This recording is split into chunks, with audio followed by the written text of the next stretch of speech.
கர்த்தருடைய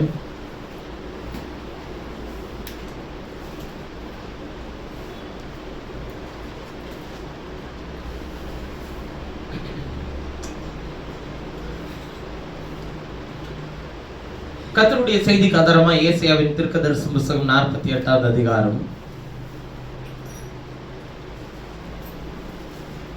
ஏசாயாவின் தீர்க்கதரிசன புத்தகம் 48வது அதிகாரம்.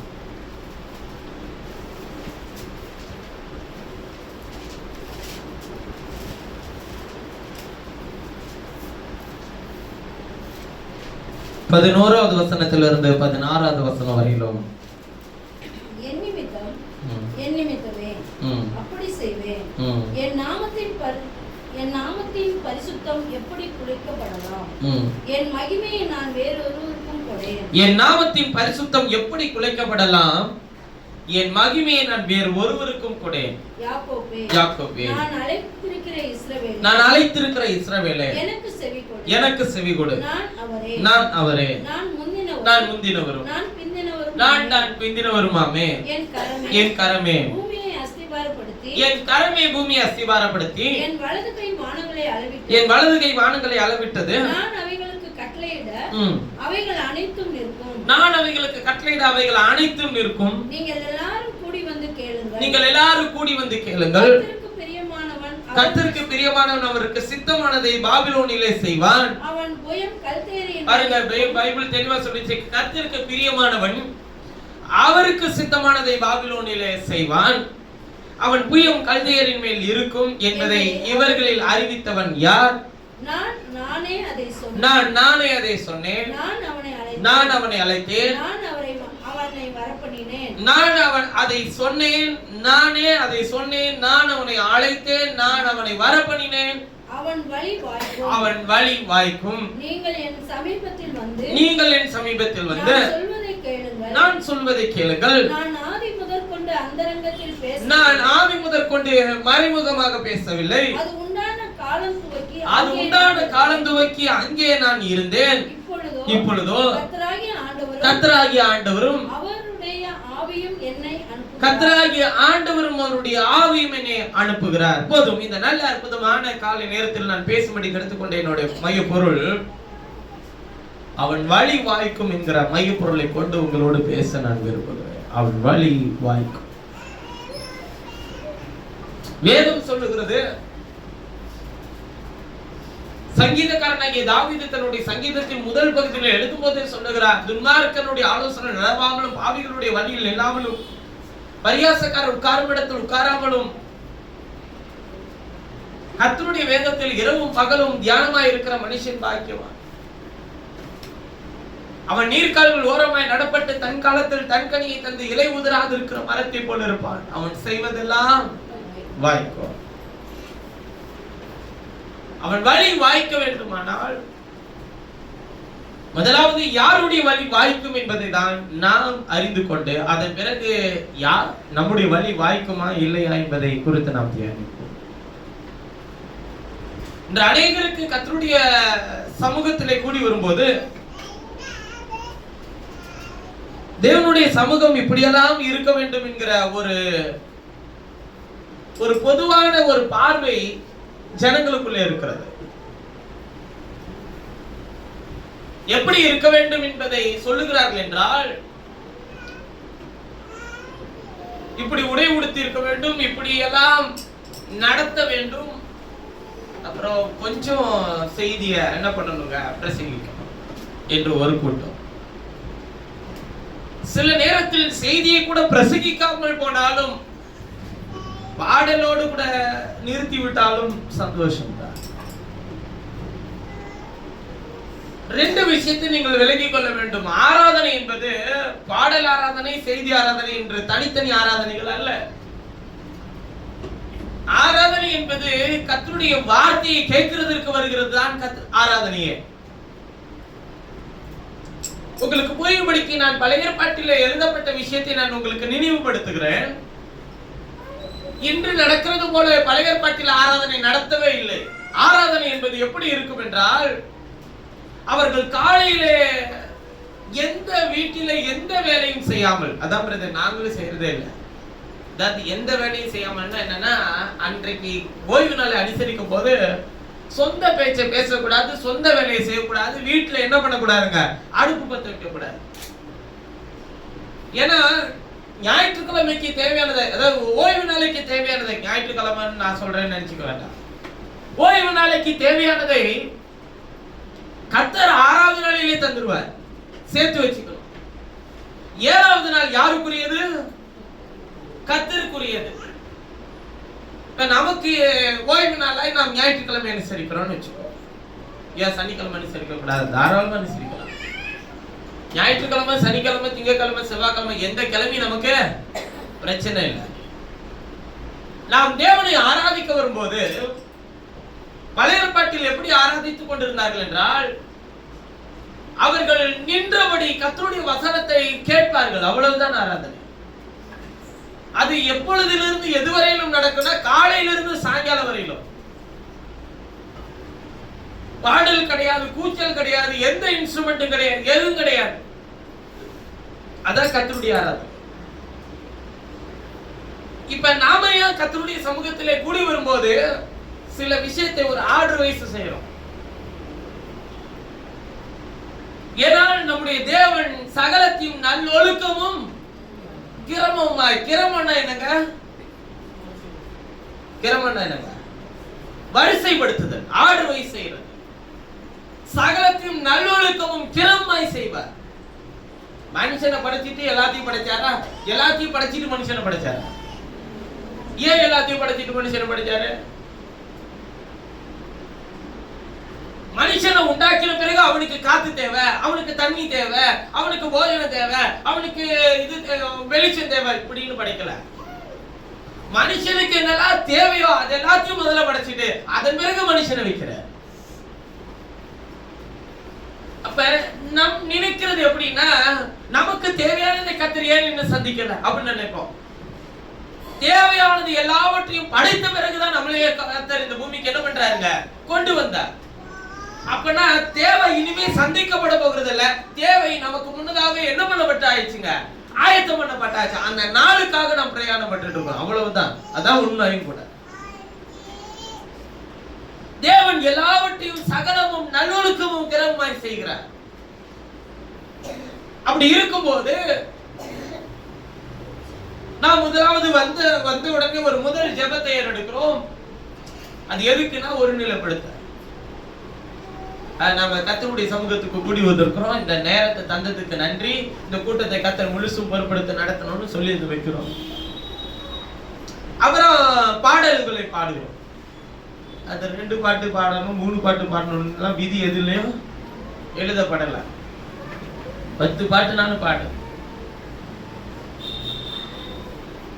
15 பாட்டு கூட என்ன பண்ணுங்க, பாடு. இது உங்க விருப்பம். ஏன் பாடல்களை பாடுகிறோன்றதை தெரிஞ்சிட்டு பாடணும். ஏன் பாடுறோம்? ஆவியோடும் பாடுவேன், கருத்தோடு பாடுவேன்னு அப்போஸ்தலனாகிய பவுல் எழுதுகிறார். ஏன் பாடுறாரு? நம்முடைய சிந்தனைகளை ஒருமனப்படுத்ததான் பாடல்கள். நாம் வெவ்வேறு சூழ்நிலைகளிலும், வெவ்வேறு குடும்பத்திலும், வெவ்வேறு விதமான நெருக்கடிகளில் இருந்தும், பிரச்சனைகளில் இருந்தும், வெவ்வேறு வித சூழ்நிலைகள், பழக்க வழக்கங்களிலிருந்து நாம் இந்த இடத்திற்குள் கூடி வரும்போது பாடல்கள் நம்மை கர்த்தருடைய செய்திக்கு நம்மை தயார்படுத்துகிறது. எதுக்கு தயார்படுத்துது? கர்த்தருடைய செய்திக்கு. 20 பாட்டை நான் பாடிட்டு 20 நிமிஷம் கூட உங்களுக்கு பிரசங்கிக்கலன்னு வச்சுக்கோங்க, அதனால உங்களுக்கு ஒரு பிரயோஜனமும் இல்லை. இப்ப ஆராதனையில மிக முக்கியமானது என்ன தெரியுமா? இவ்வளவு நேரம் நம்ம பண்ணது போறா, நாம கர்த்தரை உயர்த்தி இருக்கிறோம். நம்மை கர்த்தரோடு கூட அர்ப்பணிக்க, நம்மை கர்த்தரோடு கூட இணைக்க ஒப்பு கொடுத்து நாம ஜெபம் செய்திருக்கிறோம். எந்த விண்ணப்பங்களும் ஏறெடுக்கவில்லை. இங்கு இருக்கிற ஒவ்வொருவருக்கும் பல தேவைகள் இருக்கிறது. ஆனால் எந்த விண்ணப்பங்களை நாம் கர்த்தருடைய சமூகத்தில் ஏறெடுக்கவில்லை. நாம் கேட்ட ஒரே ஒரு விண்ணப்பம், உம்மை எண்ணிக்கொண்டு இந்த பூமியிலே நீருடைய சித்தத்தை செய்து முடியும். இது என்ன விண்ணப்பம்? உங்களுடைய எல்லா தேவைக்கும் இது ஒரு விண்ணப்பம் தான். இப்ப இது எல்லாத்தையும் கேட்டு முடிச்சாச்சு. இப்ப அவர் சித்தம் என்னன்றது சொல்லணுமா இல்லையா? இப்ப நம்மள்ட்ட என்ன பிரச்சனை இருக்குன்றத சொல்லணுமா இல்லையா? அவர் நம்மளை கொண்டு என்ன செய்ய போறாருன்றத சொல்லணுமா இல்லையா? இதுதான் ரொம்ப முக்கியமான பகுதி. செய்தியில ரொம்ப ஒரே போர் அடிச்சுட்டு அப்படின்னா என்ன அர்த்தம் தெரியுமா? உங்களுக்குள்ள இன்னும் என்ன ஆகலைன்னு அர்த்தங்க. தேவனுடைய ஆவியினால் நீங்கள் நிரப்பப்படவே இல்லைன்னு அர்த்தம். தேவனுடைய ஆவி பாடலிலே வருகிற உணர்ச்சி வசப்படுதல் அல்ல, கர்த்தருடைய செய்தியினால் வருகிற உண்மையான உணர்த்துதல். அதான் தேவனுடைய ஆவியானவர் உள்ள இருக்கிறான்னு அர்த்தம்.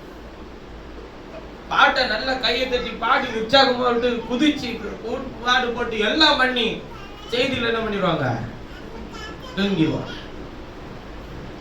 அது எந்த ஆவியப்ப? அது எந்த ஆவின்னு அதான் கனநித்தலை. கர்த்தருடைய செய்தியை கேட்க கூடாதபடிக்கு இருதயத்தை அடைக்கிற கனநித்தலை ஆத்மாவை சோர வைத்து விடுகிறது. சிலர் ராத்திரி முழுவதும் வேலை பார்த்து காலையில கர்த்தருடைய சமூகத்தில் ஆராதனையில் கலந்து கொள்ள வேண்டும் என்கிற விருப்பத்தோடு வருகிற சரீர பிரகாரமாக ஏற்படுகிற சோர்வு வேறு. எல்லாமே நல்லா இருக்கும்.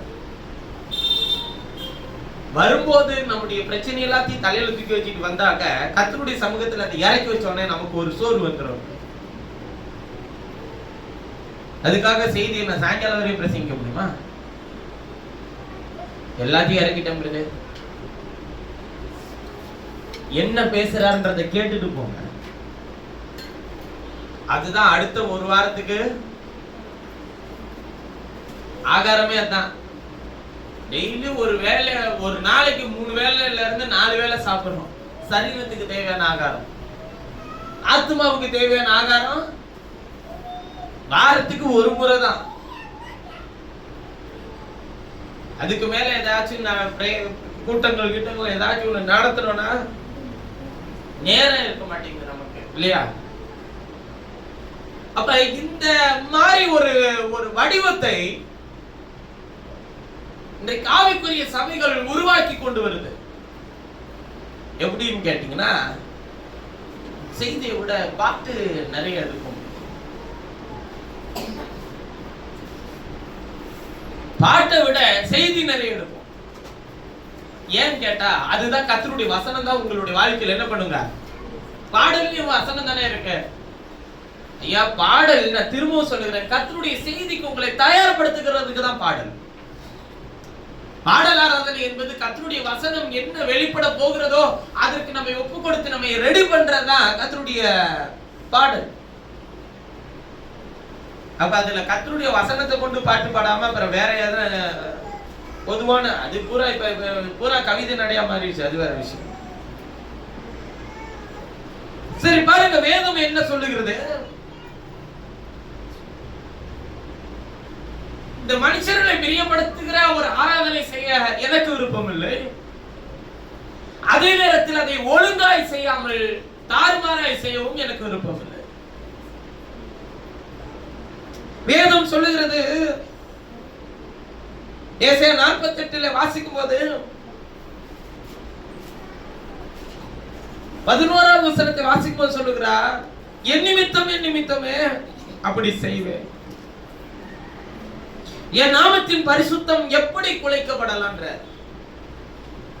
என் மகிமையை நான் வேற ஒருவனுக்கும் என்ன பண்ண மாட்டேன்றாங்க. அப்ப யாருக்கு கொடுத்திருக்கிறார் அவர் மகிமையை? என் மகிமை வேற ஒருத்தனுக்கும் கொடுக்க மாட்டேன்னா யாருக்குமே கொடுக்கலன்ற மாதிரி தான் நான் இவ்வளவு நாள் நினைச்சிட்டு இருந்தேன்.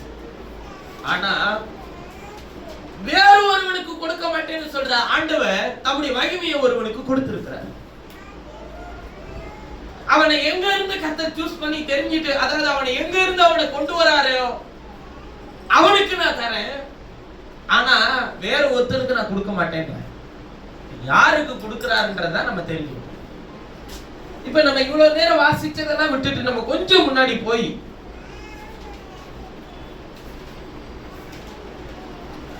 வேதத்திலிருந்து சில வசனங்களை வாசிக்கலாம். ஏசாயா 48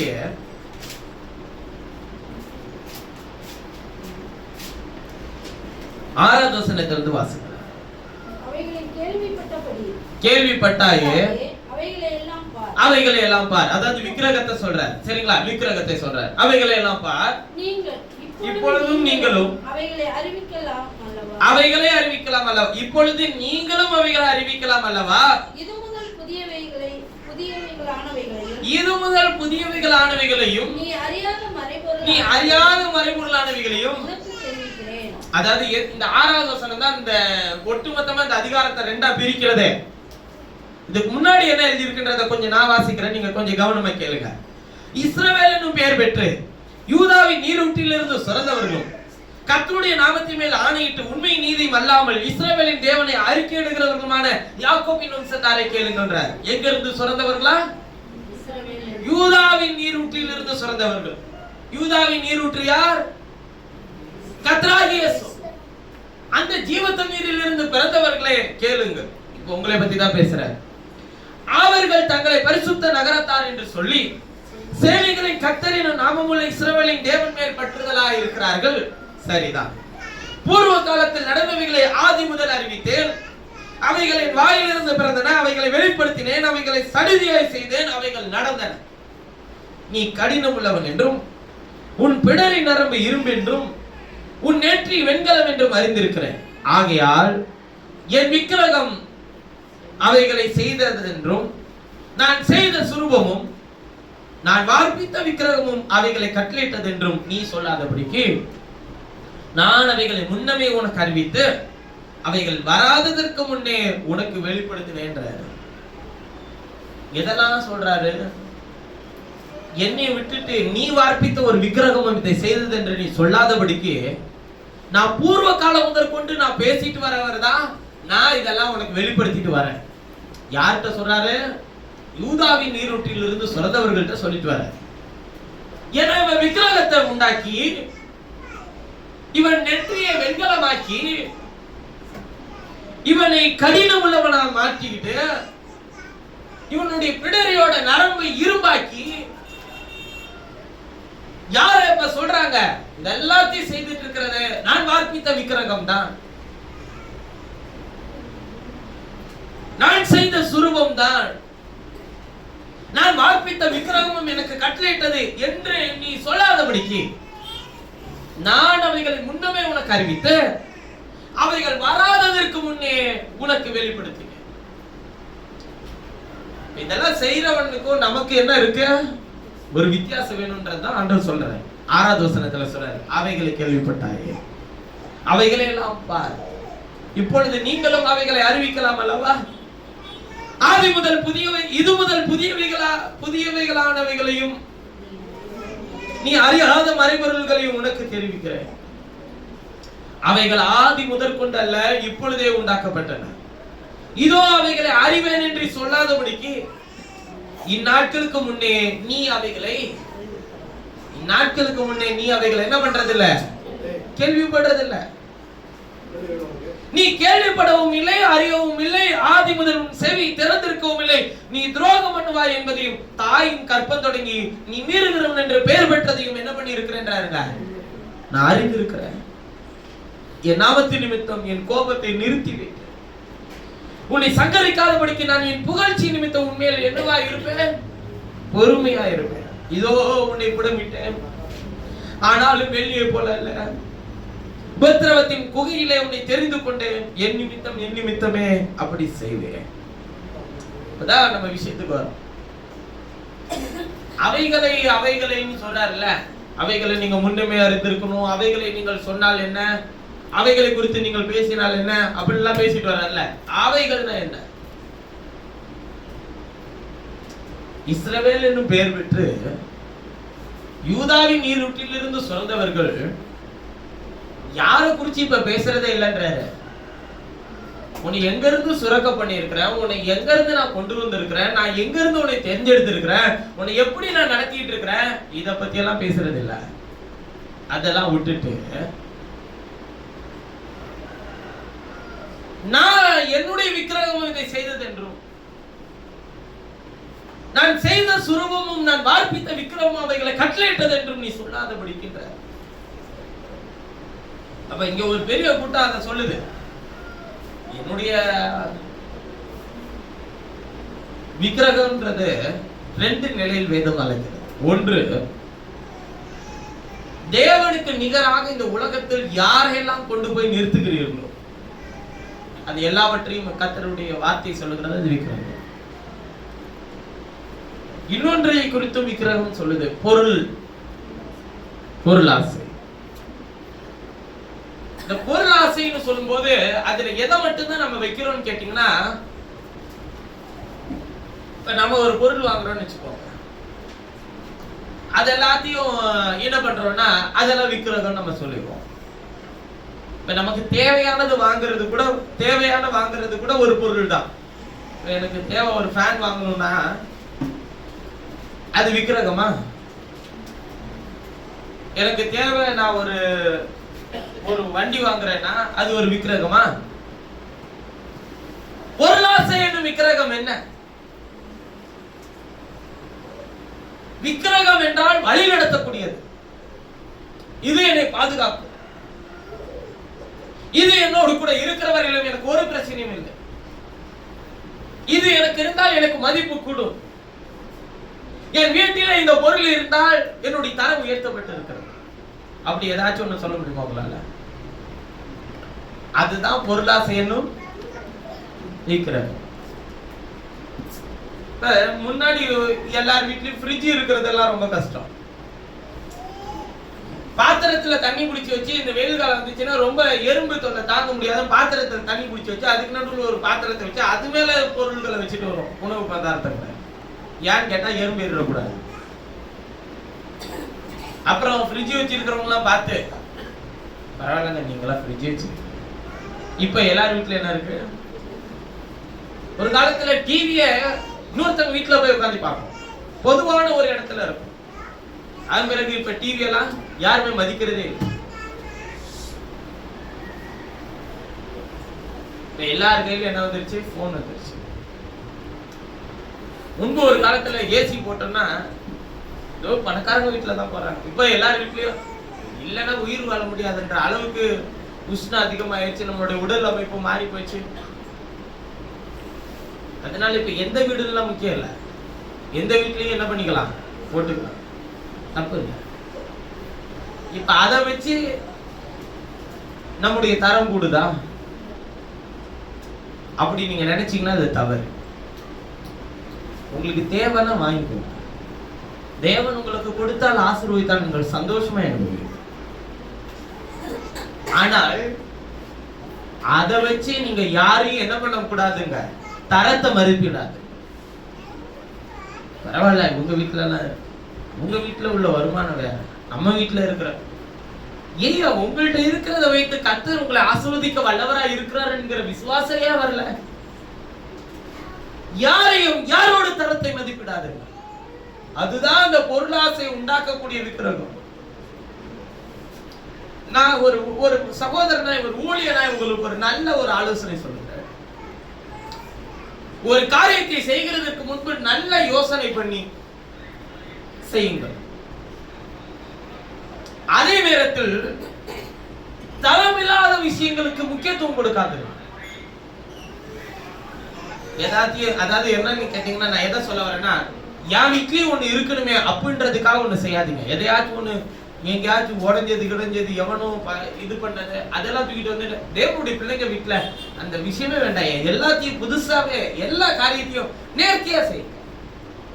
அதை வாங்கி வச்சுக்கிட்டு அதுக்கு ஓட்ட உடசலுக்கு ஈயம் பூசுற மாதிரி ஒவ்வொன்றுத்துக்கும் செலவு பண்ணிக்கிட்டே எல்லாம் இருக்காதீங்க. தயவு செய்து நான் சொல்றேன், செய்தா நேர்த்தியானதை வாங்கி கொஞ்ச நாள் என்ன பண்ணுங்க, சந்தோஷமா அது பாட்டுக்கு எந்த தொந்தரவும் இல்லாம ஓடும். நான் ஒரு பொருளை நீங்க வாங்குறீங்கன்னாக்க கூட நான் எப்படி ஆசைப்படுவேன்னா, அதை புதுசாவே வாங்கி நீங்க பயன்படுத்துங்கன்னு ஆசைப்படுவேன். ஏன்னா அவனே ஒரு பயன்படுத்தி அதை ஒண்ணுமே உதவாதுன்னு சொல்லிதான் அதை தூக்கி என்ன பண்றான், போடுறான். அதுல இருந்து அவன் பாதிக்கு பாதி நம்மளுக்கு நல்லா பயன்படுத்திட்டு தான் நம்ம கையில என்ன பண்ணுவான், தருவான். நம்ம கைக்கு வந்தோன்னா அது 10,000 செலவு வைக்கும். நீங்க அதெல்லாம் கணக்கு பண்ணீங்கன்னா அதுக்கு என்ன வாங்கிட்டு போயிடலாங்க, பூசே வாங்கிட்டு போயிடலாம். உங்களுக்கு ஏன் விரயமாகிறோம், ஏன் விரயமாகணும், ஏன் ஏமாற்றப்படணும்? நல்ல ஒரு விஷயத்தை குறித்து நல்லா உட்கார்ந்து அலசி ஆராயுங்க. நீங்க தான் போன் கையில கொடுத்து நான் ஒரு ஒண்ணு வாங்கணும்னா அதுல என்னென்ன பிரச்சனை இருக்கு, என்ன விஷயம் இருக்கு எல்லாத்தையும் அலசி பாருங்க. அப்புறம் நல்ல மனது ஒண்ணு என்ன பண்ணுங்க, சூஸ் பண்ணி வாங்க. அதை வாங்கினா அதை வாங்குறது பிரச்சனை இல்லை, வாங்கினா அதை நேர்த்தியா கட்டி முடிக்க முடியுமா, அதை செய்ய முடியுமா, நல்ல யோசனை பண்ணுங்க. குடும்பமா உட்கார்ந்து யோசிங்க, செய்யுங்க. கர்த்தர் உங்களை நல்லா வச்சிருக்காரு. ஆனா அதை வச்சு யாரும் என்ன பண்ணாதீங்க, தரத்தை மதிப்பிடாதீங்க. ஏன் நான் இதை சொல்லுகிறேன் என்றால், அது என்னவா மாறிடுதுங்க, அப்புறமேட்டு அது ஒரு பொருளாசையாகிய விக்கிரகமா மாறிடுது. ஐயா உன்னை நீங்க வேடிக்கை பார்த்துட்டு இருக்கிற வரையிலும் அது உங்களுக்கு பெருசா தெரியும். அதே வேடிக்கை பார்க்கிற ஒண்ணு உங்க கையில வந்துருச்சுன்னு வச்சுக்கோங்களேன், அது ஒண்ணுமே இல்லை ஐயா, அது ஒண்ணுமே இல்லை, அது ஒரு பெரிய விஷயமே கிடையாது.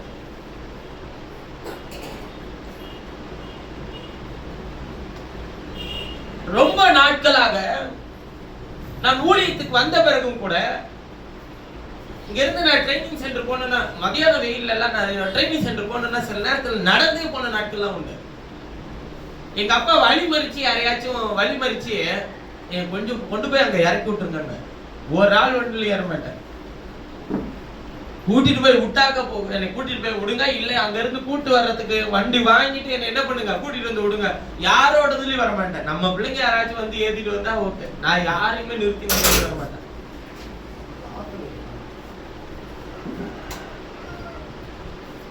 அப்ப இந்த சூழ்நிலைகள் எல்லாத்தையும் என்ன ஒரு வைராக்கியம், என்ன ஒரு விஷயம் அப்படின்னு கேட்டா, ஒரு நாள் ஏன் நம்ம வீட்டுல ஒரு வண்டி இல்லைன்னு சொல்லி எல்லாம் கவலை இல்லை. கர்த்தர் ஒரு நாள் அதை தருவார், தரும்போது போய்க்கலாம், ஒன்றும் பிரச்சனை இல்லை. அதுக்காக இப்பயே நான் போய் எதனாச்சும் ஒன்று செய்யணும் அவசியமும் இல்லை, எனக்கு தரும்போது தருவார். கர்த்தர் எல்லாவற்றையும் தருவார், நேர்த்தியான நேரத்தில் தருவார். அதனால நீ வச்சிருக்கிய நான் என்கிட்ட இல்லையா அப்படின்ற கவலையில என் மனசுக்குள்ள ஒரு நாள் என்ன பண்ணதே இல்லைங்க, வந்ததே கிடையாது. எனக்கு என்ன தேவையோ அதை கர்த்தர் தருவார், அதை நேர்த்தியாய் செய்து முடிக்க உதவி செய்வார். அதை வைத்து பொருளாசை என்கிற விக்கிரகத்தை உண்டு பண்ணாதீர்கள். உங்களுக்குள்ளே அதை உண்டு பண்ணி கொள்ளாதீர்கள். வேதம் சொல்லுகிறது, நான் உன்னை புடமிட்டேன் 10வது வசனத்தில் வாசிக்கும் போது, ஆனால் வெள்ளியை போல அல்ல, உபத்திரவத்தின் குகையிலே உன்னை என்ன பண்ணிட்டேன்றாங்க, தெரிந்து கொண்டேன். ஆண்டவர் யாரை தெரிஞ்சுக்கிறாரு, நம்மளையே தான். எங்க தெரிஞ்சுக்கிறாரு, எங்க தெரிஞ்சுக்கிறாரு, அப்படிதான் பிரதர் இருக்கு என் லைஃப், குகையில தான் பிரதர் இருக்கிறேன். அது என்ன குகை பிரதர், உபத்திரவத்தின் குகையில இருக்கிற பிரதர். எந்த உபத்திரவம், இந்த உங்க வாழ்க்கையாகி உபத்திரவத்தின் குகையில் அல்ல, இவ்வுலகத்தின் அதிபதியினுடைய அடிமைத்தனத்துக்குள்ளே இருந்தோம், பாபிலோனின் அடிமைத்தனத்துக்குள்ளே இருந்தோம், எகிப்தின் அடிமைத்தனத்துக்குள்ளே இருந்தோம். அந்த பாரம்பரியங்களுக்குள்ளும் உலகத்தின் பாவத்திற்குள்ளும் அசுத்தத்திற்குள்ளும் சாபத்திற்குள்ளும் வியாதிக்குள்ளும் தேவன் இருந்த நம்மை தேர்ந்தெடுத்து, அதான் சொன்னாரு, வெள்ளியை போல எல்லாம் நான் உன்னை தெரிஞ்சுக்கிட்டேன், அதை காட்டிலும் நேர்த்தியா உபத்திரவத்தின் குகையில நான் உன்னை தெரிஞ்சுக்கிட்டேன். ஆண்டவர் சொன்னாரு, அவங்க விக்கிரகத்தை உண்டு பண்ணி அதுல கொண்டு போய் இதான் எனக்கு செய்தது, இதுதான் எனக்கு எல்லா நன்மையும் செய்தது அப்படின்னு சொல்லிட்டு இருக்கிறான். ஆனா உன்னை நடத்தினது நான் இல்லையா, நீ என்னை பத்தி ஏன் சொல்ல மாட்டேங்கிற, உன்னிடத்தில் இருக்கிற பொருள்களை குறித்து பேசுகிற நீ, என்னை குறித்து அதை செய்ய வைத்தது நான் இல்லையா, அதை குறித்து ஏன் பேச மாட்டேங்கிற. உன் பொருள் இன்னைக்கு உன்னை பாதுகாப்பாய் பாதுகாக்கிறது சரிதான், நிமிஷத்தில் உன்னை இங்கிருந்து உன்னை இன்னொரு இடத்திற்கு கூட்டிக் கொண்டு போகிறது சரிதான், அதை செய்ய வைத்தது யார், அதை உனக்கு தந்தது யார், அதை சுலபமாக்கி கொடுத்தது யார், அதை விரயமாகாதபடிக்கு உன்னை அதை என்னுடைய கடன்களை நாம் கட்ட வைத்தது யார். பொருள் நமக்கு முக்கியம் இல்ல, அதை கொடுத்தவர் தான் முக்கியம். ஏன்னா நம்மளை எல்லாம் எங்க இருந்து தெரிஞ்சுக்கிட்டு இருந்தாருன்னா, உபத்திரவத்தின் குகையில இருந்து. அங்க இருந்த நமக்கு உபத்திரவத்தில் இருக்கிறவனுக்கு எதுவுமே கிடையாது. ஒரு மரண தண்டனை கைதி உபத்திரவத்தின் குகையில இருக்கிறான்னு வச்சுக்கோங்க, அவனுக்கு பத்திரமா பாதுகாப்பா ஏதாச்சும் ஒண்ணு கொடுப்பீங்களா? அவன் சிறைச்சாலை கைதி. அவனுக்கு ஏதாவது ஒரு நன்மை உண்டாகுமா? ஒரு நன்மை இல்லை. ஆனால் அந்த இடத்தில் இருந்த நமக்கு எல்லா நன்மையும் தேவன் தந்திருக்கிறார். அந்த பாவத்திலிருந்து விடுதலை தந்திருக்கிறார், சாபத்திலிருந்து விடுதலை தந்திருக்கிறார், அசுத்தத்திலிருந்து விடுதலை தந்திருக்கிறார், வியாதியிலிருந்து சுகத்தை தந்திருக்கிறார். தேவன் நமக்கு எல்லா நன்மையும் தந்திருக்கிறார். தந்தவர் மாத்திரம் இல்ல, அவர் நம்மளை என்ன பண்ணி இருக்கிறாரா? தெரிந்து கொண்டிருக்கிறார். தெரிந்து கொண்டு சொல்றாரு, என் நிமித்தமே அப்படி செய்தேன். உங்களுக்காக அது செய்யல, எனக்காக அதை செய்திருக்கிறார். என் நாமத்தின் பரிசுத்தம் எப்படி குலைக்கப்படலாம்? நாமத்தின் பரிசுத்தான ஆண்டவர் அந்த நாமத்தை எங்க தெரிவிச்சிருக்கிறாரு? நமக்கு கொடுத்திருக்கிறார். நீங்கள் அதை பரிசுத்த குலைச்சல் ஆக்குறதுக்கு தேவன் ஒரு நாள் அதை என்ன பண்ண மாட்டாருங்க, விட மாட்டார். அதனாலதான் சில விஷயத்தை உங்களுக்கு தராம இருக்கிறார். அதனாலதான் சில விஷயத்தை உங்களுக்கு தரார். நீங்க கேட்டோன்னு சில விஷயத்த தராம இருக்கிறதுக்கு காரணம் என்ன? அதனால அவர் நாமத்தை பரிசுத்த குலைச்சல் ஆக்கிறீங்களோன்றதற்காக தான். அதே நேரத்தில் அவர் நாமத்தை அவர் உங்க பரிசுத்த குலைச்சலாக்க விட மாட்டார். அவர் செய்ய நினைத்ததை நிச்சயமா உங்களுடைய வாழ்க்கையில் என்ன பண்ணிடுவாருங்க, செய்து முடிப்பார். ஏன்னா அவர் நாமம் எங்க தெரிவிக்கப்பட்டிருக்குங்க, நம் மீது கொடுக்கப்பட்டிருக்கு. என் மகிமையை நான் வேற ஒருத்தனுக்கு கொடுக்க மாட்டேனாரு. ஆண்டவர் தம்முடைய மகிமையை உங்களுக்கு தந்திருக்கிறாரா இல்லையா? தெரிந்து கொள்ளப்பட்ட உங்களுக்கு தந்திருக்கிறாரா இல்லையா? சகல பிரஸ்தாபத்தை பார்க்கிலும் அவர் தம்முடைய வார்த்தையை என்ன பண்ணி இருக்கிறார், மகிமைப்படுத்தி இருக்கிறார். அந்த வார்த்தையை அவர் யாருக்கு தந்திருக்கிறார்? உலகத்திலே யாரை முன்னறிந்தாரோ அவர்களை முன்குறித்திருக்கிறார். யாரை முன்குறித்தாரோ அவர்களை அழைத்திருக்கிறார். யாரை அழைத்திருக்கிறாரோ அவர்களை நீதிமான்களாக்கி இருக்கிறார். யாரை நீதிமான்கள் ஆக்கி இருக்கிறாரோ அவர்களை என்ன பண்ணி இருக்கிறாருங்க, தேவன் உங்களை மகிமைப்படுத்தி இருக்கிறாரா இல்லையா? யாருக்கு வேற ஒருவனுக்கு மகிமையை கொடைன்னு சொல்றாருன்னா, விக்கிரகங்களுக்கு தன்னுடைய நாவை துலக்கி உலகத்தினுடைய பொருள்களினால் தங்களுடைய பெருமையை பேசிக்கொண்டு உலகத்தில் இருக்கிற ஆசையினால் தங்களை உயர்த்தி கொள்கிறவர்களுக்கு ஏன் மகிமை? இதெல்லாம் கொடுத்தது யாரு? கர்த்தர். அதனால இன்னைக்கு நாள்ல கர்த்தர் என்ன வச்சிருக்கிறாரு? நல்லதான் வச்சிருக்கிறாரு. என்கிட்ட ஏதாச்சும் குறை இருக்கா? நம்மகிட்ட ஏதாச்சும் ஒரு குறை இருக்கா? இவ்வளவுதான் கொடுத்தாண்டவர், இன்னும் இதை மட்டும் கொடுத்துட்டாருன்னா நல்லா இருக்கும். ஏன் அப்படி சொல்ற? உங்களுக்கு இதெல்லாம் கொடுத்தாண்டவர் அதையும் நமக்கு தருவாருன்றது ஏன் விசுவாசம் வரல? அதையெல்லாம் கேட்டா நீங்க தந்தாரு. இதனாலதான் இந்த ஆராதனை, இந்த விண்ணப்பத்தையாச்சும் நீங்க ஏறெடுத்து பார்த்துருக்கீங்களா? நீ கர்த்தருக்கு செய்ய வேண்டிய கனத்தையும் மரியாதையும் செலுத்த, அவர் உனக்கு செய்ய வேண்டிய எல்லா தேவையும் சந்திப்பார். சந்திக்கலையா? எங்கேயாச்சும் இந்த இடத்துல 10 வருஷத்துக்கு மேலாக ஊழியத்தை தொடங்கி நான் நடத்தி இருக்கிறேன். ஒரு நபருக்காக விண்ணப்பத்தை ஏறெடுத்து நான் ஒரு ஆராதனையில ஜெபித்திருக்கிறேன் என்று சொல்ல முடியுமா? உங்கள் எல்லாருக்காக ஜெபிச்சிருக்கிறேன், பலவீனத்துக்காக ஜெபம் பண்ணி இருக்கிறேன். ஆனால் செருப்பு தேங்கிருச்சு, செருப்பு வாங்கினாண்டவரே, வீடு கட்டணாண்டவரே, வீடு வாங்கணும், இடம் வாங்கணும், கார் வாங்கணும், பங்களா வாங்கணும், பொருள் வாங்கணும், அது வாங்கணும், இது வாங்கணும். யாருக்காச்சும் ஜெபம் பண்ணி இருக்கிறோம்னு சொல்லுங்க பார்க்கலாம். சரி, அதனால எல்லாரும் ரோட்ல உட்காந்துருக்கிறோமா? அப்ப ஏறெடுக்கிறது தப்பா? ஏறெடுங்க, எங்க ஏறெடு? ஆராதனை கர்த்தருக்குரியதையா. அதுக்குன்னு சகோதரிகள் கூட்டம் போட்டு ஜெபம் பண்றாங்க. நீங்க அவங்கள்ட்ட உங்க விண்ணப்பங்களை கொடுங்க, அவங்க உங்களுக்காக ஜெபம் பண்ணுவாங்க. ஆராதனை கர்த்தருக்குரியது. அங்கேயே போய் டீச்சரை கொண்டு வர்றதா? ஆண்டவர் சொல்றார், உனக்கு என்ன நன்மை நான் தரணும்? ஆண்டவரே, நாங்கள் இறைச்சி பாத்திரங்கள் உட்கார்ந்து நாங்கள் எகிப்திலே சாப்பிட்டதை நாங்கள் நினைவு கூறுகிறோம். இந்த வனாந்தரத்திலே இந்த அற்பமான போஜனம் என்னத்திற்குன்னு கேட்டான். மோசே சொன்னான், இவ்வளவு பேருக்கு நீ இறைச்சி கொடுக்கணும்னா எங்க ஆண்டவரே போவேன்? ஆண்டவர்கிட்ட கேட்கிறார் ஊழியக்காரர். ஆண்டவர் சொல்றார், ரட்சிக்க கூடாது படிக்க கர்த்தருடைய கரம் குறுகி போயிட்டுறா. நீ போ, நாளை தினத்துல நான் என்ன செய்யறேன்றதை நீ பாரு. சில நேரத்துல எதையாச்சும் ஒண்ணு கெஞ்சி கெஞ்சி கேட்டு அழுதழுது எப்படியாச்சும் கர்த்தர் என்ன பண்ணிடுறாரு, கொடுத்துறாரு. அப்புறமேட்டு முழுசா நீங்க என்ன பண்ண வேண்டியதா இருக்கு? அதே மாதிரி அழுதுகிட்டே தான் இருப்பீங்க. என்னன்னா ரேட்டம் கொடுத்துட்டாரு, ஆனா இவ்வளவு குடைச்சலா இருக்கும்னு தெரிஞ்சா கேட்காம இருந்திருக்கலாம்னு சொன்னது. என்ன தேவையோ அதை தருவாரு இல்ல. சில பிரச்சனைகளை எல்லாம் உங்களுக்கு அனுமதிக்கிறதுக்கே காரணம் என்னன்னு நினைக்கிறீங்க? எதுக்கு அனுமதிக்கிறாரு நீங்க நினைக்கிறீங்க? அவர்கிட்ட வர்றதுக்கு தான். நமக்கு அது விளங்காது. பிரச்சனை வந்துச்சுன்னா நம்ம முதல்ல விட்டுட்டு போறது யார? கர்த்தரை தான். நீ கொஞ்ச நேரம் இரு, என் பிரச்சனை பார்த்துட்டு வரேன். அவர் சொல்ற, ஐயா வரவே அதை அனுமதிச்சதே எதுக்கு? நீ ஏன்ட்ட வர்றதுக்கு தான் உனக்கு அனுமதிச்சா? நீ என்னை விட்டுட்டு அந்த பிரச்சனையை பார்க்க போறியா? கொஞ்சம் இரு ஆண்டவரே, அவனுக்கு கொஞ்சம் முடியலையா? அவனுக்கு முடியலன்னா எங்க வரணும்? நீ வந்து ஜெபம் பண்ணிட்டு நீ போய் அவனை போய் பாரு, கர்த்தர் அவனுக்கு சுகத்தை தருவார். அவனுக்கு முடியலன்னு கர்த்தருடைய சமூகத்துக்கு வரலன்னா, அதனாலதான் சொல்றேன், நான் உன்னை எங்க இருந்து தெரிஞ்சுக்கிட்டேன்றதை நீ தெரிஞ்சுக்க. என் மகிமையை நான் யாருக்கு கொடுத்ததில்லை, தூதர்களுக்கு தந்ததில்லை, அல்லது நான் சிருஷ்டித்த எந்த ஜீவராசிக்கு தந்ததில்லை. ஆனா என் மகிமைய யூதாவின் நீரூற்றிலிருந்து சுரந்த உங்களுக்கு எனக்கு தந்திருக்கிறார் கர்த்தர். அவர் தம்முடைய வார்த்தையை தந்து நம்மை மகிமையின் மேல் மகிமையை செய்திருக்கிறார்.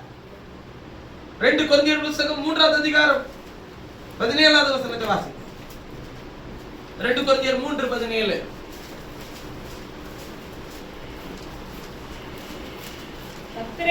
கர்த்தரே ஆவியானவர்.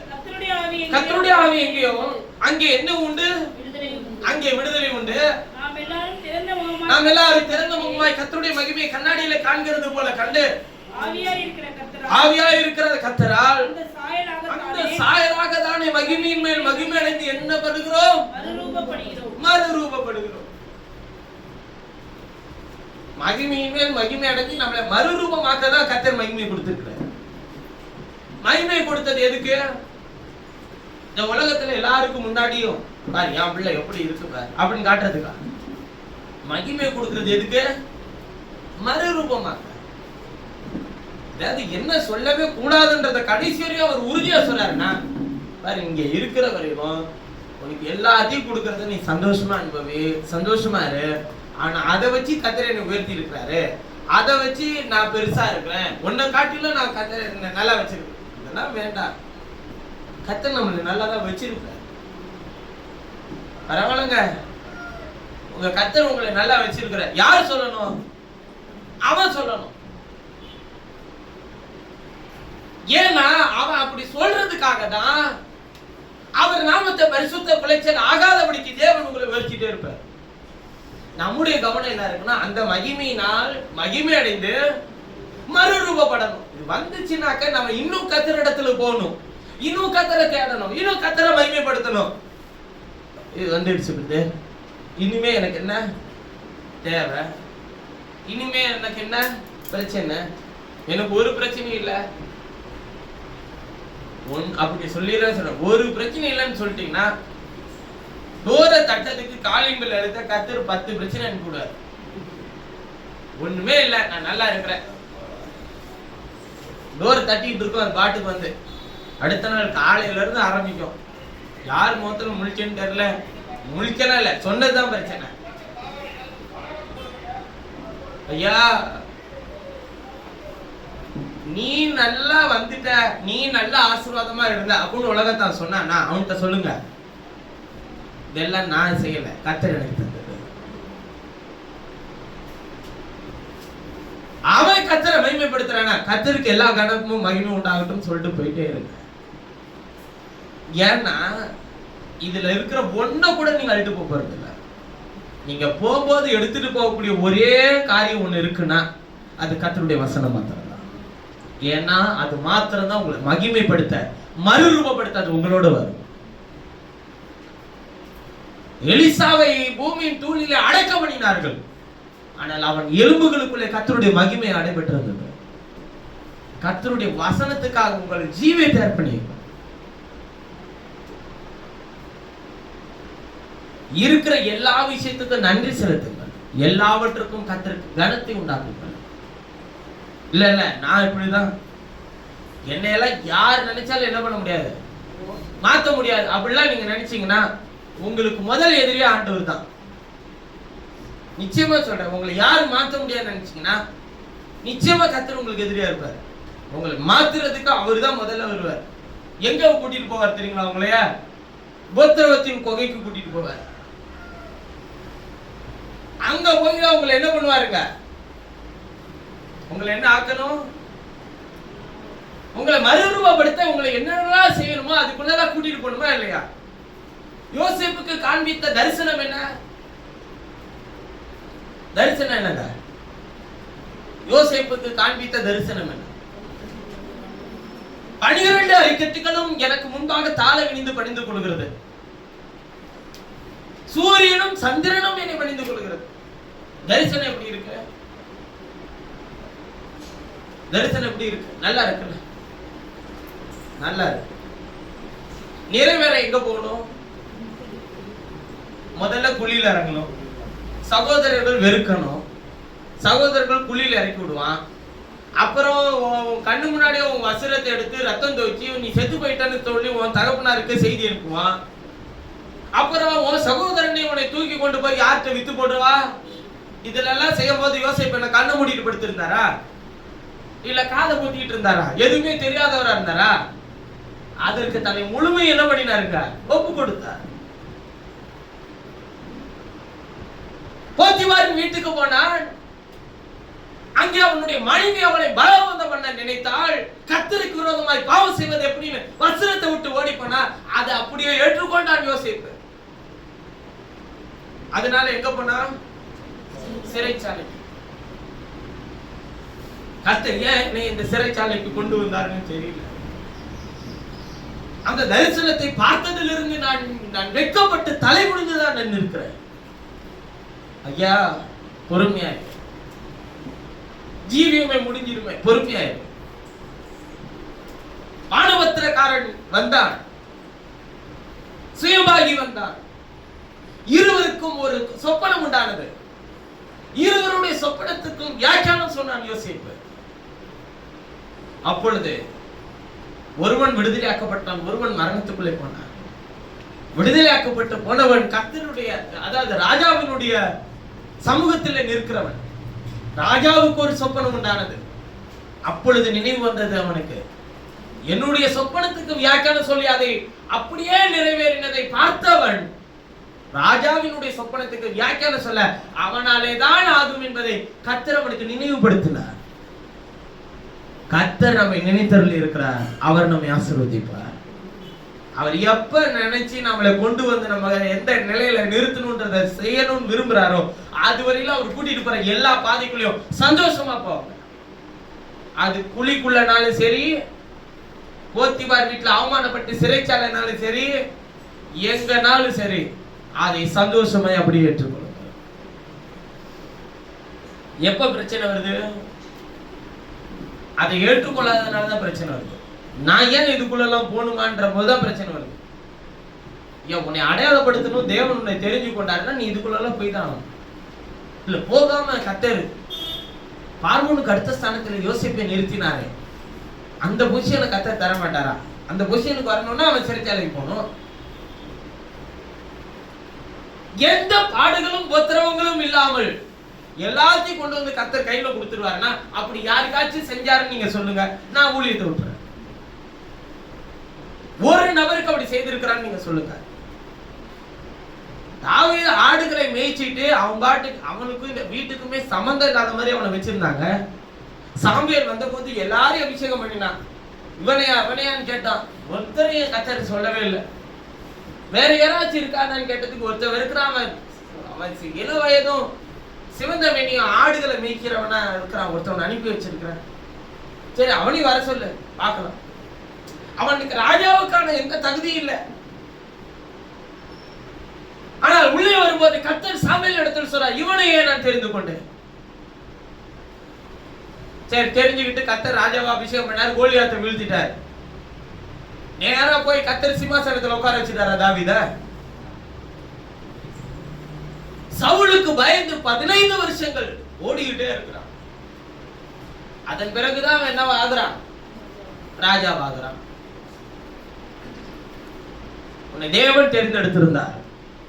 அவர் நாமும் பரிசுத்த குலைச்சல் ஆகாதபடிக்கு உன்னை ஜீவனோடு பாதுகாத்து வரதே. உன் நிந்தனைகள், அவமானங்கள், நெருக்கடிகள், பிரச்சனைகள், சூழ்நிலைகள் எல்லாவற்றிலும் கர்த்தர் உன்னோடு கூட நிச்சயமா இருப்பார். எல்லாவற்றிலும் அவர் இருப்பார். என்னையா அதுக்குள்ள கொண்டு போனார் அப்படிலாம் கேட்கவே கேட்காத. அவர் தம் மகிமையை வேற ஒருத்தருக்கு கொடுக்கல, அவர் உனக்கு தந்திருக்கிறார். அந்த மகிமையை சில நாளுக்குள்ளே அவர் தன்னை யார் என்பதை உன்னுடைய ஜீவியத்துல விளங்க செய்ய வல்லவராக இருக்கிறார்.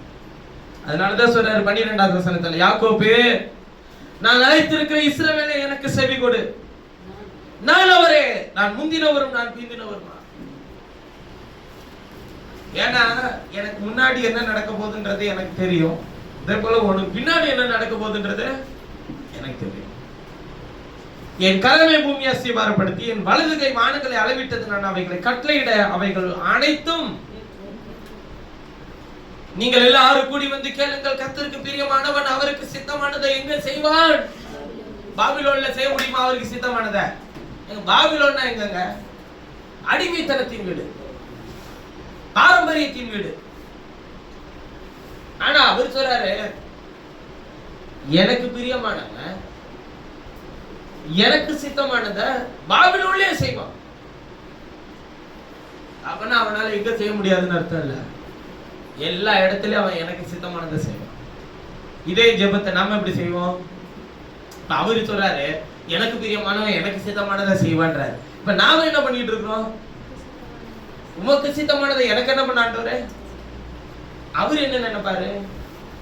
அப்படி நான் சொல்லவே இல்லையே, எங்கேயாச்சும் அவர் சொல்லி இருக்கிறாரு. அவன் நான் சொல்லவே இல்லையே, அவன்கிட்ட சொன்னேன் நானு எனக்கு சித்தமானதை உனக்கு செய்யறேன்னு சொல்லி இருக்கிறாரா? இயேசு ஜெபம் பண்ணார்ல, அப்படி என்ன ஜெபம் பண்ணாரு? அகிலம் என்னுடைய சித்தத்தின்படி அல்ல ஆக கடவுள்னு சொன்னார்ல பிரதர். அப்ப அவர் சித்தத்தின்படி அவர் நடத்தணும் தானே அதுக்கு அர்த்தம். சொல்லிட்டு என்ன பண்ணாரு? எங்கேயாச்சும் ஒரு நல்ல இடத்தை தேடி போய் ஒழிஞ்சுக்கிட்டாரா? அதற்கு தன்னை ஒப்பு கொடுத்தார். அந்த சித்தத்தை நீங்க தான் செய்யணும். நான் மாத்திரம் என் பிரதர் செய்யணும், நீ தான் செய்யணும். அதுக்குதான் கர்த்தர் உன்னை வச்சு, நான் மாத்திரம் என் பிரதர் நீ தான் விட்டு கொடுக்கணும். கர்த்தர் உன்னை அதுக்குதான் வச்சிருக்கிற. நான் மாத்திரம் என் பிரதர் அன்பு செலுத்தணும், நீ அன்பு செலுத்த. அதுக்குதான் கர்த்தர் உன்னை வச்சிருக்கிற. நான் மாத்திரம் என் பிரதர் எல்லாத்தையும் சகிச்சுக்கிட்டு எல்லாத்தையும் ஏத்துக்கிட்டு ஏதோ ஒரு பின்பு நடக்க போகிற ஏதோ ஒரு காரியத்துக்காக தேவன் இதை உனக்கு அனுமதித்திருக்கிறார். நீ உனக்கு என்ன நடக்க போகுதுன்றது உனக்கு தெரியாது. ஆனா இந்த நெருக்கடியை நீ சகிச்சு நீ வெளியே வந்தனா உனக்கு பின்பு வைத்திருக்கிற மகத்துவமான ஆசீர்வாதத்துக்கு உன்னை எடுத்து நிறுத்த வல்லவராக இருக்கிறார். என்னுடைய ஜீவியத்துல எந்த பிரச்சனை சூழ்நிலைகள் வந்தாலும் நான் அப்படிதான் எடுத்துப்பேன். ஏன்னா அவருக்கு சித்தமானதை செய்யதான் கர்த்தர் நம்மளை வச்சிருக்கு. எத்தனை கேள்வினாலும் நீங்க கேளுங்க. எப்படி ஆகும், எப்படி செய்வ, என்ன பண்ணுவ, எப்படி உன்னுடைய ஜீவியம் எப்படி இருக்கும், எப்படி நடத்துவ? என்கிட்ட இருக்கிற ஒரே பதில் தெரியாது. செய்யறவரால மட்டும்தான் எல்லாத்தையும் செய்ய முடியும். அதுவும் நீங்க ஊழியம் செய்றீங்க பிரதர், அதனால கர்த்தர் உங்களுக்கு எல்லாம் தருவார். நீங்க என்ன செய்றீங்க? நான் வேலை எல்லாம் செய்யறேன். வேலைன்னா என்ன, ஊழியம் என்ன, ரெண்டுமே என்னங்க? நீங்க கர்த்தருக்கு செய்றீங்க, நீங்க யாரு செய்றீங்க? உங்களுக்கு என்ன வேலை கொடுத்திருந்தாலும் அதை கர்த்தருக்கு செய்யுங்க, அது ஊழியம் தான். மைக்கு முடிச்சு பிரசங்கம் பண்றது மட்டும் ஊழியம் இல்ல, கேட்கறது ஊழியம் தான். அதன்படி வாழ்றது ஊழியம், அதன்படி குடும்பத்தை நடத்துகிறது ஊழியம், அதற்காக ஜீவிக்கிறது ஊழியம். அதான் அப்போஸ்தலனாகிய பவுல் சொன்னாரு, நீங்களே கிறிஸ்துவின் நிருபங்களாய் இருக்கிறீர்களே. அதான் அவர் சொல்றாரு, நீங்கள் எல்லாரும் கூடி வந்து கேளுங்கள், கர்த்தருக்கு பிரியமானவன் யாரு? கர்த்தருக்கு பிரியமானவன் பிரியமானவன் யாருங்க? எபிரேயர்கள் நிருபம் 11:6 வாசிங்க பார்க்கலாம். எபிரேயர் 11:6.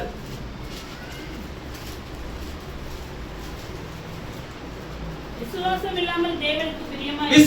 இல்லாமல் தேவனுக்கு பிரியமாய் இருப்பது என்ன சொல்றாரு? யாரு பிரியமானவன்?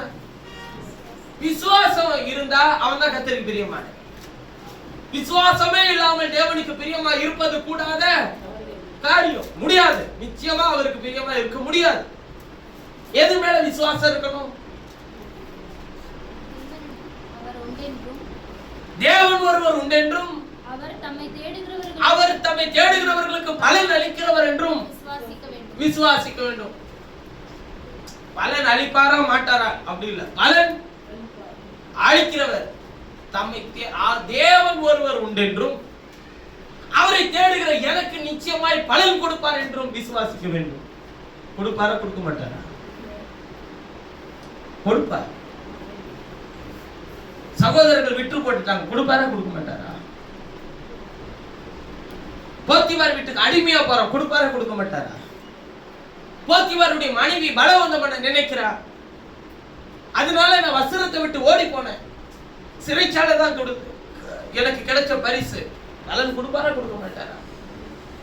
ஏன்னா நான் யாரை தேடுறேன்? கர்த்தரை தேடுறேன். யாருக்கு பயப்படுறேன்? நான் யாருக்காக அதை செய்யறேன்? ஏனென்றால் நான் விசுவாசிக்கிறவர் இன்னார் என்று நான் அறிந்திருக்கிறேன். நிச்சயமா பலன் தருவாரையா? எங்க உடனே தந்துருவாரா? நீ செய்துட்டே உடனே உனக்கு தராரா இல்லையான்றத பாரு. கர்த்தருக்கு பிரியமானவன் அவருக்கு சித்தமானதை பாபிலோனிலே செய்வான். அவன் புயம் கல்தேரின் மேல் இருக்கும். அதாவது கல்தேர்னா உலகத்தினுடைய ஞானவான்கள். ஊர் என்கிற கல்தேய பட்டணத்திலிருந்து யார் அழைச்சதுங்க? பாபிலோன் ராஜா சொப்பனம் கண்ட பிறகு கல்தேயர்களை எல்லாம் வரவழைத்து சொப்பனத்துக்கு வியாக்கியானம் கேட்டிருப்பான். நீங்க வேணா போய் படிச்சு பாருங்க தானியேல்ல. கல்தேயர்கள் உலகத்தினுடைய சாஸ்திரிகள், ஞானவான்கள், சாஸ்திரங்களை கற்று தேர்ந்தவர்கள். அதாவது என்னன்னா இது இங்கதான் இருக்கணும், இது இப்பதான் இந்த இடத்துல செய்யணும், இதை இந்த நேரத்துல செய்தா நம்ம நல்லா இருப்போம் அப்படின்னு சாஸ்திரங்களை வல்லுநர்களை கற்று தேர்ந்தவர்கள் அவங்க எல்லாம். ஆண்டவர் சொல்றாரு, கர்த்தருக்கு பயப்படுகிறவனுடைய புயம் அவன் மேல் இருக்கும் என்பதை இவர்களில் அறிவித்தவன் யாருன்னு கேட்கிறார். சாஸ்திரத்தை காட்டிலும் பெரியவர் நம்முடைய இரட்சகர் ஐயா. அவர் நம்மோடு கூட இருக்கிறார் ஐயா. நானே இதை சொன்னேன், நானே அவனை அழைத்தேன், நானே அவனை வரப்பண்ணினேன், அவன் வழி வாய்க்கும்.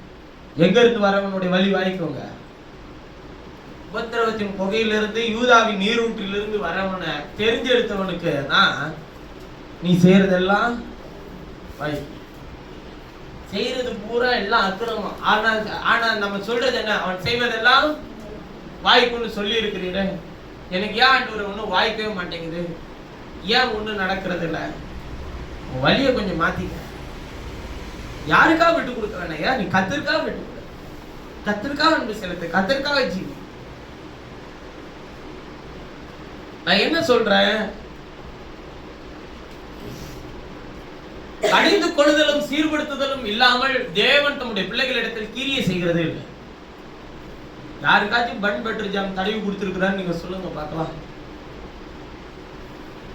ஆண்டவர் சொல்றார் பாருங்க 16வது வசனத்தில், நீங்கள் என் சமீபத்தில் வந்து நான் சொல்லுவதை கேளுங்கள், நான் ஆதி முதற் கொண்டு அந்தரங்கத்தில் பேசவில்லை, அது உண்டான காலம் துவக்கி அங்கே நான் இருந்தேன், இப்பொழுது கர்த்தராகிய ஆண்டவரும் அவருடைய ஆவியும் என்னை அனுப்புகிறார். இப்ப எங்க இருக்கிறாரு? நமக்குள்ள வாசம் பண்றார். அந்த ஆவியானவருடைய கிரியை நம்முடைய வாழ்க்கையில நம்முடைய துவக்கினார். நம்முடைய வழி வாய்க்கும், நம்முடைய காரியங்கள் வாய்க்கும், நம்முடைய ஜீவியங்கள் வாய்க்கும். ஐயா மரியாதை ஒரு நிழல், ஒரே ஒரு நிழல் அசைவாடினது. அவளிடத்தில் பிறந்தது பரிசுத்த வித்தாயிர்கள். இது எப்படி வாய்க்கும்? மனுஷனாலே கூடாது, தேவனாலே எல்லாம் கூடும் ஐயா. அதே தேவன் நேற்றும் மீண்டும் என்று மாறாதவரை இன்றைக்கும் ஜீவித்துக் கொண்டிருக்கிறார். அவர் தம்முடைய ஆவியை அனுப்பினார். உங்களுடைய ஜீவியத்திலே அவர் எப்படிப்பட்டவர் என்பதை உங்களுடைய வாழ்க்கையில் காண்பிக்க வல்லவராக இருக்கிறார். அவருக்கு கொஞ்சம் இடம் கொடுங்கள். சில நேரத்தில் நீங்கள் உங்களை பார்க்கிறீர்கள், நீங்கள் எங்கிருந்து வந்தவர்கள் என்பதை அறியாமல் இருக்கிறீர்கள். உடனே நம்ம நினைச்சுக்கிறோம் நம்ம குப்பையிலிருந்து தூசியிலிருந்து கத்தர் கொண்டு வந்திருக்கிறோம். இல்லையா, யூதாவின் நீரூற்றிலிருந்து கத்தர் கொண்டு வந்திருக்கிறார். உபத்திரவத்தின் குகையிலிருந்து தேவன் உங்களை என்ன பண்ணி இருக்கிறாருங்க? தேர்ந்தெடுத்து வச்சிருக்கிறார். தேர்ந்தெடுக்கப்பட்ட பிள்ளைகளை நாம் ஜீவிக்க வேண்டாமா? தெரிந்து கொள்ளப்பட்டவர்களுக்கு இருக்கிற சிந்தை நமக்கு வேண்டாமா? தெரிந்து கொள்ளப்பட்டவர்களுக்கு இருக்கிற ஞானம் நமக்கு வேண்டாமா? தெரிந்து கொள்ளப்பட்டவர்களுக்கு இருக்கிற விழிப்புணர்வு நமக்கு வேண்டாமா? தெரிந்து கொள்ளப்பட்டவர்களுக்கு இருக்கிற பாதுகாப்பு நமக்கு வேண்டாமா? கவனம் இருக்கணும் ஐயா, கவனம் இருக்கணும் எல்லா விஷயத்திலும். ஏன்னா அவர் நாமம் பரிசுத்த குலைச்சல் ஆகாதபடிக்கு நம்முடைய நடக்கைகள் எல்லாத்திலும் கவனமா இருக்கும். தவறுகிறது மனித இயல்பு. ஆனால் திருப்பி கர்த்தரிடத்தில் வந்து நம்மை சேர ஒப்பு கொடுக்கணுமா இல்லையா? இல்ல நான் செய்தது கரெக்டு தான் இப்படின்னு உங்க நீதி எல்லாத்தையும் நியாயப்படுத்திக்கிட்டே இருந்தீங்கன்னா உங்களை ஒரு நாள் கர்த்தர் நியாயத்துல கொண்டு வந்து நிறுத்துவார். அப்போ ஒண்ணுமே இல்லைன்றதை நீங்க உணர்ந்துக்குவீங்க. கொடுத்த எல்லாம் கர்த்தருடையது. உன்னுடைய முயற்சியில், உன்னுடைய சம்பாத்தியத்தில், உன்னுடைய திறமையில, உன்னுடைய பலத்துல எதையுமே நீ செய்ய முடியாது. தேவன் கொடுத்தாரு, நம்ம அனுபவிக்கிறோம், அவ்வளவுதான். ஒரு நாள் கர்த்தர் உங்களுக்கு பலத்தை கழட்டி விட்டாருன்னு வச்சுக்கோங்க, என்ன பண்ணலாம்? எல்லாத்தையும் கொடுத்த ஆண்டவர் அனுபவிக்க எனக்கு இன்னும் கொஞ்சம் டைம் கொடுத்தாரு. அப்படி எல்லாத்தையும் கொடுத்தாருல, முடிஞ்சிச்சு, கிளம்பி வா சொன்னாருன்னு என்ன பண்ண வேண்டியதான்? போக வேண்டியதான். இல்ல இன்னும் ஒரு 5 வருஷம் கொடுத்தாருன்னா நான் கொஞ்சம் எல்லாத்தையும் அனுபவிச்சுட்டு வருவேன்ல பிரதர். நல்லது பண்ணது கூட என்ன சாப்பிட்டது இல்ல பிரதர். மனுஷன் மறந்து போகிற ஒரு நல்ல விஷயம் எது தெரியுமா? என்ன சாப்பிட்டோன்றத மறந்துடும். நேத்து என்ன நல்லா சாப்பிட்டுருப்பான், என்ன சாப்பாடு, வெந்த சோறு தான் திங்கிறான். வேகாம நீ தின்னு பாரு. வெந்த சோறை தவிர வேற ஒண்ணுமே இல்லைன்னு நீ சொல்றேன்னா நான் நல்லா கவனிச்சுக்க. வேகாம ஒரு 10 கிலோ அள்ளி, இல்ல நீ எவ்வளவு சாதத்தை அள்ளி உள்ள வைக்கிற அவ்வளவு கை நிறைய எடுத்து அரிசி அள்ளி வச்சு சாப்பிட்டு பாரு. வேகாம சாப்பிட முடியுமா உங்களுக்கு? அதாவது எகிப்தில எப்படி அந்த தேனிலிட்ட பணியாரம் போல இருந்துச்சுன்னு சொன்ன அந்த மண்ணால எப்படி தூசித்தானோ அது மாதிரி கர்த்தர் உங்களுக்கு கொடுக்கிற அந்த போஜனத்தை நீ தூசிக்கிறனா எவ்வளவு மோசமானவனா இருப்ப. இது என்ன? இது ஏமாத்தம். இதை மட்டும் தின்னா போதுமா? வேற என்ன திங்கலான்னு கேட்டா அவன் திங்கலான்னு சொல்றதெல்லாம் பாருங்களேன், அவன் உடம்புக்கு அது என்ன பண்ணாதுங்க, ஒத்துக்காது. எதையோ கண்ட ஜாமெல்லாம் உள்ள மேல தடவி அதை எதுல அவன்ல வச்சு எடுத்து, நம்ம சின்ன பிள்ளையா இருக்கிற காலத்துல எல்லாம் வடைய பிச்சாக்க நூல் வந்துச்சுன்னா அதை கெட்டு போச்சுன்னு தூக்கி போட்டுருவோம். ஆனா இப்ப அது மாதிரி நூல் வர பொருள் தான் நல்லது. அதுக்கு பேர் அவன் வச்சிருக்கிறான் பீஸான்னு. கெட்டு போனது சூடு பண்ணி தர அதை சந்தோஷமா என்ன பண்றாங்க, என்னைக்கோ ஒரு நாள் சாப்பிடலாம். இது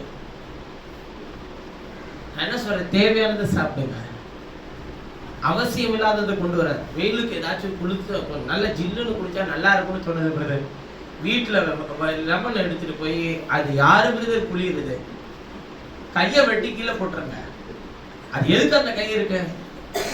இன்னும் கொஞ்ச நாள் ஆச்சுன்னு வச்சுக்கோங்களேன், குளிக்கிறதுக்கே கஷ்டப்படுவான் மனுஷன். ஏன்னா தேய்க்கணுமா?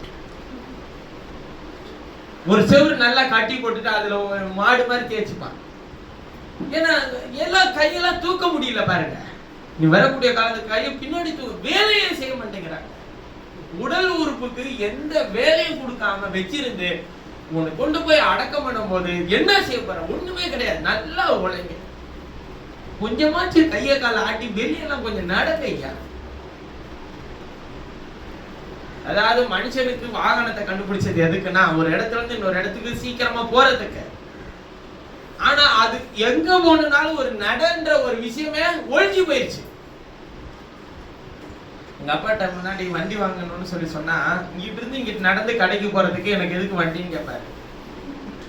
இங்க இருந்தா வண்டி எடுத்துட்டு போய் கடை முன்னாடி நான் நிப்பாட்டிக்கு போறேன் நான். நல்ல நடந்து போவாங்க. இன்னைக்குமே எங்கேயாச்சும் வண்டி இல்லாத ஒரு இடங்கள் ஊர்களுக்கு எல்லாம் போனோம்னா இறங்காம நம்ம எதையும் எதிர்பார்க்காம விறுவிறுன்னு நடந்து போயிட்டே இருக்கணும்.